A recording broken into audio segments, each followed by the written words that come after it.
es en train de te détendre dans ta chambre en écoutant de la bonne musique quand soudain le réseau tombe en panne. Tu essaies de redémarrer ton téléphone mais il n'y a toujours pas de connexion. Ta sœur débarque dans ta chambre en panique. Elle hurle quelque chose à propos d'anneaux. Des anneaux de quoi? Des anneaux de mariage? Des anneaux dans la baignoire? Ça n'a aucun sens. Alors elle te traîne hors de la maison et te montre le ciel. Tu lèves les yeux et tu vois des traînées d'objets se former à des kilomètres au-dessus de la surface de la Terre. Sa connexion semble fonctionner. Tous les deux, vous vérifiez en ligne ce qui se passe. Et partout, c'est la même histoire qui fait la une des journaux. Des anneaux apparaissent tout à coup dans notre ciel. #anneaux terrestres est en train de battre le record de hashtag et les vidéos deviennent super virales. Ta sœur ne peut s'empêcher de rejoindre la foule et prend un tas de selfies avec le ciel. Tu te précipites vers la télé de ton salon pour regarder les nouvelles. Des scientifiques mettent en garde contre une catastrophe à venir et expliquent que tout le monde doit rester à l'intérieur. Même si c'est une journée sans nuages en plein été, le temps semble devenir de plus en plus froid. Soudain, le signal est interrompu.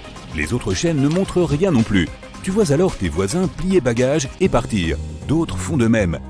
Tu hésites un peu, mais tu décides finalement de faire comme eux. Ta sœur est toujours dehors en train de prendre des selfies lorsque tu lui dis de venir avec toi pour aller chercher des réponses. Vous montez tous les deux dans votre voiture et vous vous dirigez vers la ville. Les anneaux au-dessus semblent augmenter en masse à chaque seconde. Ta sœur et toi avez de plus en plus froid. Vous vous dirigez vers l'université pour voir si quelqu'un sait quelque chose, mais il n'y a personne. Une seule voiture est garée dans le parking et c'est une bonne chose que vous reconnaissiez cette voiture. Ta sœur et toi vous précipitez à l'intérieur et trouvez le professeur d'astronomie en train de faire quelques calculs rapides pour essayer de comprendre pourquoi tout cela arrive. Il vous invite à vous asseoir et commence à vous expliquer. Personne ne sait de quoi il s'agit, mais ça limite l'exposition du soleil sur la Terre, ce qui explique pourquoi il fait de plus en plus froid. Pourquoi les anneaux deviennent plus épais demeure aussi un mystère. Sur Saturne, les anneaux sont constitués de particules de glace et de roches. Ils peuvent être aussi petits qu'une fourmi ou de la taille d'un bus. Les roches pourraient être des débris de météorites ou même des restes de planètes naines. Mais comme la Terre est si proche du Soleil, la glace ne serait pas quelque chose que l'on trouverait en train de flotter au-dessus de nous. Avec toutes ces roches empilées, elle empêche la Terre d'accéder au Soleil qui nous réchauffe et nous éclaire.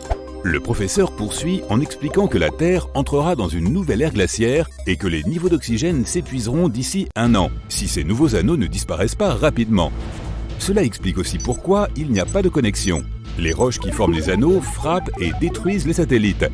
Soudain, tu entends un gros bruit de sonnerie à l'extérieur. Vous vous dirigez tous les trois vers l'extérieur et voyez un hélicoptère qui lance une alarme avec une lumière rouge clignotante. Tout le monde chez soi tout de suite. Ce n'est pas un exercice. Tout le monde, rentrez chez vous. Tu montes dans ta voiture avec ta sœur, mais les routes sont encombrées. Tu dois y aller à pied, ce qui te prendra environ 2 heures. Il n'y a aucun moyen de rester à l'extérieur. Tu t'aventures à l'extérieur en voyant tout le monde bloqué sur la route. Ils se disputent tous entre eux et provoquent le chaos. Tu essaies de ne pas rester au milieu de tout ça et tu te faufiles jusqu'à l'autoroute. Comme les anneaux deviennent plus épais, il y a moins de lumière solaire qui passe à travers. L'info sur la période glaciaire reste dans ta tête et te fait froid dans le dos. Tu prends une profonde inspiration et tu vois une fine brume sortir de ta bouche. Le ciel s'assombrit et tu n'es pas encore rentré chez toi. Ta sœur est fatiguée et a besoin de se reposer, mais tu l'incites à aller de l'avant. Vous trouvez un magasin de vêtements abandonné et vous y entrez. Les employés du magasin donnent de grosses vestes à tout le monde. Vous en prenez 2 et les enfilez. Plus qu'1 heure pour rentrer à la maison, mais le ciel est complètement noir. Il n'y a aucun moyen pour toi et ta sœur de sortir dans de telles conditions. Vous décidez donc de camper dans le magasin de vêtements. Ils allument un petit feu de camp au milieu du magasin et improvisent des sacs de couchage avec le reste des vêtements abandonnés. Heureusement, il y a assez de nourriture pour alimenter tout le monde, y compris toi et ta sœur. C'est le beau milieu de la nuit. Le feu s'éteint et tu ne vois plus rien à l'extérieur de la boutique. Tu te diriges vers la fenêtre et tu l'ouvres. Un énorme tas de neige se déverse à l'intérieur et réveille tout le monde. Nous sommes au milieu du mois d'août et une tempête de neige s'est formée pendant la nuit. Tout le monde est gelé et recommence le feu. Il n'y a pas de radio ni aucun moyen de savoir ce qui se passe. Le vent se lève et commence à secouer le magasin. Des objets commencent à tomber des étagères, mais tu restes avec tous les autres, confortablement installés près du feu. Le lendemain, vous regardez dehors et voyez toute la région recouverte de neige. Vous vivez dans un endroit ensoleillé où il pleut à peine. et les anneaux dans l'atmosphère extérieure sont encore plus grands que la veille. Sorti de nulle part, un camion rempli de personnes s'arrête et le conducteur vous dit qu'il y a un abri pour tous à quelques kilomètres de là. Le camion a des chaînes partout sur les pneus et est équipé pour les pires conditions de neige. Même si c'est le matin, le ciel est assez sombre. Vous montez avec tous les autres. Des voitures abandonnées, certaines avec les portes ouvertes, sont éparpillées un peu partout. Le camion les contourne ou défonce celles qui sont sur son passage. Il s'arrête à côté d'une ambulance et prend tout le matériel pour aider ceux qui en ont besoin. Tu passes dans ton quartier et tu vois ta maison entièrement recouverte de neige. Le grand arbre dans ton jardin est tombé sous le poids de la neige et a cassé le toit, ce qui a permis à la neige d'entrer. Le camion passe à toute vitesse et arrive à l'abri, qui, à ta grande surprise, est le centre commercial. En sortant, vous voyez que de nombreux habitants de la ville sont emmenés dans divers magasins qui se sont transformés en dortoirs et en unités de soins. Tu te retrouves dans un magasin de sport avec un groupe d'autres personnes. Ta sœur a également pu s'installer avec toi et à ta grande chance, tu vois le professeur qui aide des gens.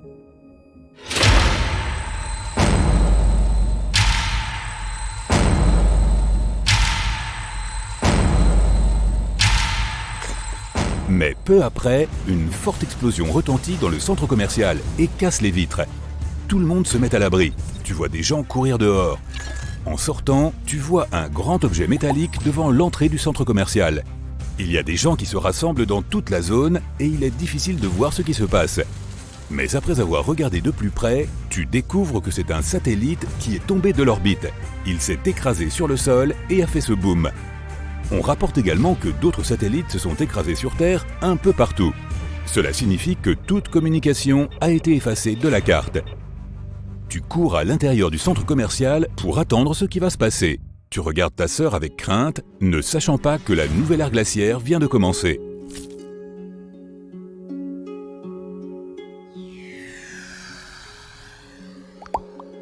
Un an plus tard, tu te détends dans ton bunker quand ta sœur débarque en panique. Les anneaux sont toujours là, mais c'est autre chose maintenant. Tu cours dehors et tu vois tout le monde se rassembler et regarder le ciel. En un an, les températures ont chuté au point de geler la totalité de la surface de la Terre. Les déserts et les jungles tropicales se sont transformés en terre glacée. Plus de la moitié de la faune s'est éteinte et les arbres sont devenus aussi rares qu'un trèfle à 4 feuilles. Ce qui signifie que les niveaux d'oxygène ont considérablement baissé. La plupart de la population, ou ce qu'il en reste, vit avec des bouteilles d'oxygène. Les scientifiques essaient toujours de résoudre le cas des anneaux. C'est exactement ce que le professeur avait prédit. Mais dans le ciel, des pierres semblent tomber et s'écraser partout. Cela commence au loin, mais ensuite, les rochers commencent à tomber tout près. Tu cours avec tous les autres vers le centre commercial, qui a été recouvert d'une couche de métal pour garder la chaleur à l'intérieur. Ça devrait être plutôt sûr là-dedans. Si les pierres tombent, cela signifie que les anneaux se dissipent. Soudain, tu es plein d'espoir. On dirait que l'ère glaciaire va bientôt être terminée. Tu prends une paille géante et tu commences à gonfler Saturne. Elle devient de plus en plus grosse, et plus grosse, et plus grosse encore. Ça suffit. Maintenant, ajoutons-lui des anneaux géants. Voilà, je te présente Super Saturne, également connu sous le nom de Saturne sous stéroïdes. C'est un objet réel que les scientifiques ont découvert en 2012, une planète nommée J1407b. Et les astronomes ne sont toujours pas certains de ce dont il s'agit vraiment. Il pourrait s'agir d'une géante gazeuse comme Jupiter ou Saturne dans notre système solaire. Dans ce cas, elle n'aurait pas de surface solide. Donc si tu voulais mettre le pied sur cette planète, tu tomberais simplement à travers elle jusqu'à son noyau. Mais il pourrait aussi s'agir d'une naine brune, soit quelque chose entre une grosse planète et une étoile à part entière. De tels objets doivent être suffisamment lourds pour déclencher des réactions thermonucléaires, comme celles qui se produisent à l'intérieur des étoiles. Mais la puissance de ces réactions est trop faible pour que les naines brunes brillent et émettent de la chaleur. Pour imaginer la taille et le poids de J1407b, regardons notre Terre. Si tu mets notre planète sur une balance, celle-ci indiquera son poids en tonnes d'un 6 suivi de 21 zéros. Notre planète fait environ 12 700 km de diamètre. C'est Jupiter, la plus grande planète de notre système solaire. Son diamètre est 11 fois plus grand que celui de la Terre. Elle est aussi 318 fois plus lourde. Si Jupiter était un seau, tu pourrais y mettre 1321 terres. Et voici notre héroïne du jour, Super Saturne. Elle est presque 20 fois plus grande que Jupiter. Pour équilibrer la balance, il faudrait mettre 6360 terres de l'autre côté. Les anneaux de cette planète sont si vastes que s'ils étaient dans le système solaire, ils occuperaient plus de la moitié de l'espace entre le Soleil et la Terre. Et si Super Saturne échangeait sa place avec notre Saturne à nous, tu pourrais voir ces anneaux à l'œil nu. Ils seraient plus grands qu'une pleine lune. On peut supposer que ces anneaux sont apparus de la même façon que ceux qui entourent notre Saturne. Selon une théorie, il serait ce qu'il reste d'une lune aujourd'hui disparue. Son orbite n'était pas stable et au fil du temps, la Lune a été mise en pièces par les forces de marée de l'énorme planète autour de laquelle elle tournait. De petits morceaux de cette ancienne Lune ont pris place sur l'orbite de la géante. Ils sont entrés en collision les uns avec les autres, exactement comme dans un mixeur. Après un certain temps, il n'est plus resté que des particules de poussière et de glace se déplaçant autour de la colossale planète. Une autre théorie suggère que les anneaux sont apparus après que la Lune soit entrée en collision avec un astéroïde ou avec une autre Lune. Le mixeur gravitationnel a alors fait son travail et a transformé tous ces débris de Lune en anneaux. Certains scientifiques pensent que les anneaux se sont formés à peu près en même temps que la planète elle-même. Ils ne seraient donc que les restes d'une nébuleuse planétaire, à savoir un nuage de gaz, de débris spatiaux et de poussière. Plus tard, tout ça est devenu compact et s'est solidifié pour former une planète. Nous ne pouvons que spéculer sur l'origine des anneaux de Super Saturne, mais les scientifiques affirment que leur masse représente 80% de celle de la Terre. Cela signifie peut-être que la Lune qui orbitait autour de J1407b avait à peu près la même taille que notre planète. Il y a un petit trou au milieu de ces anneaux. Les scientifiques pensent que la Lune de Super Saturne pourrait s'y trouver. Si c'est le cas, elle devrait avoir à peu près la taille de Mars. Si les scientifiques ont raison et que Super Saturne est en fait une naine brune, alors c'est une découverte incroyable. Les scientifiques pourront la regarder vieillir. On suppose que les naines brunes perdent leur énergie et rétrécissent, se ternissant peu à peu. Et quand une naine brune a épuisé toute son énergie, elle se transforme en une naine noire.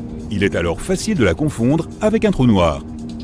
Nous n'avons encore découvert de naines noires nulle part dans l'univers parce qu'il leur faudrait des milliards et des milliards d'années pour se former. Notre univers est trop jeune et aucune étoile, même parmi celles qui sont apparues dès la naissance de l'univers, n'a eu le temps de devenir une naine noire. L'un des objets les plus anciens de l'univers est cette naine blanche au nom assez long, WD 0346 plus 246. Elle a environ 11 à 12 milliards d'années et est à moitié plus froide que notre Soleil. Et elle ne cesse de se refroidir. Il lui faudrait en années environ 10 suivi de 15 zéros pour se transformer en naine noire. À titre de comparaison, l'univers est âgé, en années encore, de 1,4 suivi de 10 zéros années. Les scientifiques pensent qu'une naine noire existera pendant environ 10 suivi de 25 zéros années, se nourrissant de matière noire. Après ça, ces protons, les plus petites particules de matière, commenceront à se désintégrer. Et ensuite, la naine noire s'évaporera tout simplement. Cela prendra encore 10 suivi de 49 zéros années. Mais si les protons restent intacts, un scénario bien plus intéressant attendra la naine noire. Dans 10 suivi de 1500 zéros années, la naine noire deviendra une étoile de fer. Il s'agit en gros d'un énorme boulet de canon dans l'espace. Cette sphère de fer existera des milliards de fois plus longtemps que notre univers tout entier n'a encore existé, jusqu'à ce qu'elle se transforme soudainement en trou noir. Le processus de formation d'une naine noire est donc extrêmement long. Il faudrait un temps fou à une étoile ordinaire pour vieillir ainsi. Mais Super Saturne, si c'est une naine brune, pourrait être beaucoup plus proche de cet état. Saturne sous stéroïde n'est pas la seule planète étrange de notre univers. Voici Gliese 436b. Elle a été détectée à l'aide de la méthode du transit. Un transit se produit lorsqu'une planète se déplace entre son étoile hôte et un observateur. C'est un peu comme une éclipse lunaire. Cette planète fait 4 fois la taille de la Terre et est 22 fois plus lourde. C'est presque autant que Neptune. Elle abrite un monde aquatique hors du commun. L'eau y est solide, mais ce n'est pas de la glace. Elle a une température d'environ 270 degrés Celsius. L'eau de ta casserole se transforme en vapeur à 100 degrés Celsius, mais sur Gliese 436b, le liquide reste solide à cause de la pression extrême qui règne sur la planète. Les scientifiques ont aussi découvert que son atmosphère s'évaporait dans l'espace. C'est pourquoi il y a un nuage circulaire géant autour d'elle. Il se déplace constamment sur son orbite, ce qui donne à la planète une longue queue qui ressemble à celle d'une comète. Cancri E détient des richesses incroyables qui valent plus que tout l'argent de la Terre. Il y a des diamants éparpillés partout sur la planète. Cancri E est environ 2 fois plus large et 8 fois plus lourde que la Terre. Cette planète ne tourne pas. Un seul de ses côtés fait toujours face à son étoile hôte. Sa température de surface est presque 2 fois plus élevée que la température d'un feu brûlant. Et comme son étoile hôte est riche en carbone, la planète contient de grandes quantités de cet élément. La pression et les températures intenses aident à transformer le carbone en graphite et en diamant. Malheureusement, cette planète se trouve à 40 années-lumière de chez nous. Il faudrait donc environ 730 000 ans pour s'y rendre avec une fusée ordinaire. Une autre planète riche en pierres précieuses est AT-P-7b. Elle se trouve à environ 1000 années-lumière de la Terre. Elle est 60% plus grande et presque 2 fois plus lourde que Jupiter. Cette planète est si proche de son étoile hôte qu'elle en fait le tour en seulement 2 jours terrestres. En raison de cette proximité avec l'étoile, AT-P-7b est presque aussi chaude qu'une naine blanche. Si tu regardes la face nocturne de cette planète, tu verras des nuages étranges. Les scientifiques pensent que ces nuages sont peut-être riches en corindon. C'est la substance qui forme les rubis et les saphirs. Il est donc probable qu'il y pleuve des pierres précieuses aussi chères que magnifiques. WASP-12b est l'une des planètes les plus sombres jamais découvertes. Un seul de ses côtés fait face à son étoile hôte. La surface de la planète est si sombre qu'elle dévore environ 94% de toute la lumière visible. Elle ressemble donc beaucoup à un trou noir. L'étoile hôte réchauffe tellement cette planète que la matière qui s'y trouve s'évapore continuellement. Puis la forte gravité de l'étoile attire ce nuage vers elle, formant un disque. Mais TRES-2b est la championne. C'est la planète la plus sombre que l'on connaisse. Elle absorbe 99% de la lumière provenant de son étoile. Ce qui signifie qu'elle absorbe plus de lumière qu'un morceau de charbon. 1% de la lumière restante est rouge car elle est réfléchie par cette géante gazeuse. De loin, cette planète a l'air vraiment maléfique. L'une des plus anciennes planètes de l'univers est PSR B1620-26b. Elle a environ 12,7 milliards d'années. Cela signifie qu'elle s'est formée environ 1 milliard d'années après le Big Bang. Cette planète est si vieille que ces 2 étoiles hautes ont eu le temps d'évoluer. L'une est une naine blanche, l'autre est un pulsar qui fait presque 100 révolutions par seconde. Les levers de soleil sur cette planète doivent être époustouflants. En ce moment, ce système stellaire se dirige vers un dense amas d'étoiles. Il est probable que cela finisse par une collision stellaire. Le sort de cette planète est donc inconnu. Kepler 438b est l'une des planètes les plus similaires à la Terre. Elle n'est que 12% plus grande et se trouve dans la zone habitable de son étoile hôte, ni trop proche, ni trop éloignée. À cette distance, l'eau ne s'évapore pas à cause de la chaleur et ne se transforme pas en glace à cause du froid. Cette planète pourrait abriter de la vie à sa surface. À l'avenir, elle pourrait aussi devenir une nouvelle demeure pour l'humanité. Mais il nous faudrait encore 470 ans pour nous rendre sur cette planète, même si nous voyagions à la vitesse de la lumière, ce qui est impossible en raison des lois de la physique. Pourquoi aimons-nous tant Saturne? Parce que nous trouvons ses anneaux merveilleux. Grâce à eux, cette planète se démarque dans le système solaire. Les principaux anneaux ont un diamètre de 270 000 km, mais leur épaisseur ne dépasse pas les 100 mètres. L'anneau le plus lent et le plus excentré tourne à environ 16,4 km par seconde. La planète tourne plus rapidement que ça sur elle-même. Mais sais-tu que Saturne est resté dépourvu d'anneaux pendant la majeure partie de son histoire? Nous allons découvrir les origines de leur formation. Grâce à la dernière visite de la sonde Cassini, les chercheurs ont pu estimer la masse de ces anneaux, 15 millions de milliards de tonnes. En outre, ils ont pu déterminer que les anneaux avaient entre 10 et 100 millions d'années, donc qu'ils sont bien plus jeunes que la planète elle-même. Ces anneaux ne forment une masse solide qu'en apparence. Ils sont en réalité constitués de milliards de morceaux de roche et de glace. Certains font la taille d'un grain de riz, d'autres sont aussi gros qu'une maison ou même qu'une montagne. Les morceaux de glace et de roche les plus proches de la planète filent à une vitesse d'environ 83 000 km/h et de mystérieux rayons traversent ces anneaux. Ils semblent se former et se disperser en quelques heures seulement. Il se peut que ces rayons soient constitués de minuscules particules formant des plaques chargées d'électricité, résultat de l'impact de petits météores. Ou peut-être s'agit-il en fait de faisceaux d'électrons provenant de la foudre de Saturne. Selon une théorie, les anneaux de Saturne sont des résidus qui auraient dû former une lune en s'agrégeant, mais ne l'ont tout simplement pas fait. Selon une autre théorie, il proviendrait de Theia, une planète de la taille de Mars qui est entrée en collision avec la Terre il y a environ 4,5 milliards d'années. Les parties les plus légères de la croûte ont été projetées dans l'espace au moment de l'impact, tandis que le noyau, plus dense, n'a pas bougé. Mais dans le cas de Saturne, tous ces débris n'ont pas fini par former une lune. Ils ont formé ces anneaux qui rendent cette planète si reconnaissable. Selon une autre théorie, les anneaux se seraient formés à partir de la poussière et des débris d'une lune détruite lors d'une immense collision, peut-être avec un astéroïde ou une comète. Ou peut-être que les anneaux sont là parce qu'un jour, une lune s'est désagrégée en raison des forces gravitationnelles de la planète elle-même. Si ces anneaux s'étaient formés dès la naissance de Saturne, ils auraient eu plus de 4 milliards d'années pour accumuler davantage de débris et de poussière provenant de collisions de micrométéorites. Mais ils sont en fait principalement constitués de glace d'eau, pas de poussière, ce qui signifie qu'ils sont plus jeunes que nous ne le pensions. Et les caractéristiques de ce système d'anneaux nous informent également sur l'intérieur de la planète elle-même. Il semblerait que son noyau ait une consistance boueuse. Plus on se rapproche du noyau de la planète, plus l'hélium et l'hydrogène qui la composent se mêlent à la roche et à la glace. On observe un phénomène similaire dans nos océans. Plus tu descends en profondeur, plus le niveau de salinité augmente. Mais ces anneaux pourraient disparaître dans un avenir lointain. Les anneaux sont plus répandus qu'on ne le pense. Jupiter, Uranus et Neptune possèdent tous leur propre système d'anneaux, mais ils sont différents sur chaque planète. Saturne a sans aucun doute les anneaux les plus spectaculaires, c'est vrai. Les autres planètes sont principalement entourées de poussière et de particules rocheuses. Mais il n'y a pas que les planètes. D'autres types de corps spatiaux peuvent posséder des anneaux.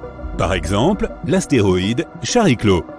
Mais il semble que ce phénomène soit propre aux géantes gazeuses de notre système solaire. En effet, les planètes rocheuses ou terrestres n'ont pas d'anneaux. Et ce serait, selon une théorie, parce que les planètes gazeuses situées dans la zone la plus reculée du système solaire protègent les planètes rocheuses situées, elles, dans la région intérieure de ce même système. D'innombrables collisions auraient formé ces anneaux autour de ces planètes. Ou alors, c'est parce que les géantes gazeuses sont beaucoup plus grosses et que leur énorme volume leur permet d'avoir un système d'anneaux qui peut rester stable. Et si la Terre avait aussi eu des anneaux dans le passé, peut-être à l'époque de la grande collision, au moment de la formation de notre Lune. Mais passons maintenant à quelque chose de vraiment cool au sujet de notre système solaire. Pluton, une minuscule planète naine située à la périphérie de notre système solaire, nous la considérions jadis comme une planète à part entière, possède une atmosphère assez bizarre. Personne ne s'attendait à observer une brume si élevée à 1600 km de hauteur. Cela veut dire qu'elle s'élève plus haut que ne le fait l'atmosphère de notre propre planète. Et l'atmosphère de Pluton est constituée d'environ 20 couches. Elles sont plus denses et beaucoup plus froides que ce que les scientifiques avaient prévu. Des tonnes d'azote gazeux s'échappent de Pluton à chaque heure. Mais la planète naine parvient toujours à recréer de nouvelles réserves d'azote malgré ses pertes. Selon une théorie, c'est son activité géologique qui produirait ce gaz. Notre Lune est plutôt paisible, mais on ne peut pas en dire autant d'Io, l'une des lunes de Jupiter. Celle-ci possède des centaines de volcans. C'est la Lune avec la plus grande activité volcanique de notre système solaire. Io envoie des panaches de soufre à une hauteur incroyable de 300 km, bien au-delà de son atmosphère. Ces volcans émettent de nombreuses particules et divers gaz dans l'espace, juste à côté de Jupiter, et ce, à chaque seconde. Ces activités éruptives sont dues aux puissantes forces gravitationnelles ainsi qu'à l'immense champ magnétique de Jupiter. Les entrailles d'Io se compriment et se dilatent en permanence, selon la distance de Jupiter. Et c'est cette constante activité qui la rend si éruptive. Et puisqu'on parle de volcans, savais-tu que Mars en possède un qui est plus grand que l'État d'Hawaï tout entier ? Au premier abord, on penserait qu'il s'agit d'une planète tout ce qu'il y a de plus paisible. Mais autrefois, il y avait d'énormes volcans sur toute sa surface. Et parmi eux, il y avait le célèbre Olympus Mons, le plus grand volcan jamais découvert dans notre système solaire. Il mesure 602 km de diamètre, ce qui est à peu près la taille de l'Arizona. Olympus Mons fait 25 km de haut, soit 3 fois la hauteur de notre plus haute montagne, le mont Everest. Et par son volume, ce volcan est 100 fois plus grand que le plus grand volcan de la Terre. Si Mars possède de si grands volcans, c'est parce que sa gravité est beaucoup plus faible que celle de notre planète. En outre, la croûte terrestre bouge constamment, contrairement à la croûte martienne. Sais-tu comment les îles hawaïennes se sont formées ? Une zone extrêmement chaude dans le manteau a créé une chaîne de volcans dans la croûte située juste au-dessus d'elle. Un volcan martien peut prendre de telles proportions car sa surface ne bouge pas. Un volcan peut donc y grandir en toute tranquillité et pendant très longtemps. Miranda est l'une des lunes les plus étranges de notre système solaire. C'est une lune pleine d'ombre qui orbite autour d'Uranus et qui possède de nombreux cratères, de hautes crêtes et autres perturbations à sa surface. Habituellement, ce type de relief indique qu'une certaine zone a connu une grande activité volcanique, mais ce n'est pas le cas de Miranda. De plus, cette lune est bien trop petite pour qu'il y ait une quelconque activité tectonique, un autre phénomène à l'origine de ce type de relief. Selon une théorie, c'est la force gravitationnelle d'Uranus qui aurait pu causer toutes ces bosses à la surface de Miranda. Il nous faudra envoyer une autre sonde afin de découvrir ce qui s'est réellement passé là-bas. Nous sommes tous faits de poussière d'étoiles. 97% des atomes qui nous constituent possèdent la même origine que la matière dont se compose notre galaxie. On parle d'éléments constitutifs pour désigner les composants essentiels à la vie sur Terre. Les étoiles possèdent elles aussi ces éléments, mais dans des proportions différentes. Par exemple, notre masse contient 65% d'oxygène, alors que les éléments que nous mesurons dans l'espace, comme les spectres des étoiles, contiennent moins d'1% d'oxygène. Mercure est déjà la plus petite planète de notre système solaire, j'exclus ici certains autres corps, par exemple la planète naine Pluton, et il semble qu'elle ne cesse de rétrécir. C'est la deuxième planète la plus dense après la Terre, mais elle se densifie encore à mesure que le temps passe. Pendant longtemps, les scientifiques ont pensé que la Terre était la seule planète de notre système solaire à avoir des activités tectoniques. Mais maintenant, nous savons que Mercure est elle aussi active sur